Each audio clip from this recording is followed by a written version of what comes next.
네, 먼저 국회 운영규칙 좀 말씀드려 보겠습니다. 국회 운영규칙에 대해서 이 부분이 이제 위헌적이다라는 주장이 있으신데요. 이게 왜 위헌적입니까? 저는 도저히 이해할 수가 없습니다. 자, 한번 볼까요? 대통령과 대통령의 가족에 대한 수사, 이 사건을 수사하려면 공정해야죠. 이 대상들을 수사하는 수사기관은 정치적으로 중립성, 대통령으로부터 독립성이 있어야 되고 공정해야 합니다. 그런 사람을 뽑아야 한다는 게 특검의 시작이었죠. 예전에 최순실 국정농단 특검 백서에도 보면 지금 현직 대통령이 수사팀장으로 참여했던 특검이죠. 거기도 보면 대통령이 자기가 임명할 수 있는 검찰이나 경찰이 수사를 하는 것은 자기가 수사하는 것과 동일하다. 그렇기 때문에 대통령으로부터 독립된 기관인 특검이 수사하는 게 맞다. 이렇게 결론을 내렸어요. 그리고 대선 때 뭐라고 했습니까? 특검을 왜 거부하냐? 죄를 지었으니까 거부한다. 특검을 거부한 사람이 범인이다. 감옥 갈까봐 특검 거부하는 거 아니냐? 이런 얘기를 했단 말이죠. 자, 그래서 지금 현직 대통령과 이 정부의 수많은 분들이 대통령과 대통령 배우자에 대한 특검을 계속 거부하고 있습니다. 이건 왜 거부하는 거예요? 이해 충돌이 있는데도 불구하고 거부권을 남용해서 거부하고 있고, 지금 국회나 헌법재판소나 다 연구자들이 얘기하잖아요. 그거 자체가 위헌이다. 그걸 거부하는 게 위헌이다. 이렇게까지 지금 학자들은 얘기하고 있습니다.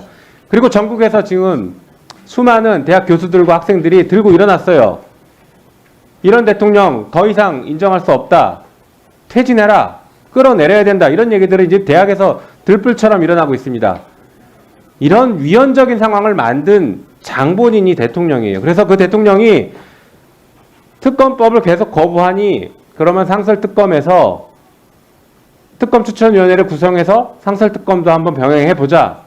이렇게 얘기가 된 것이고, 상설특검 운영규칙을 보면 역시 이해충돌의 소지가 있습니다.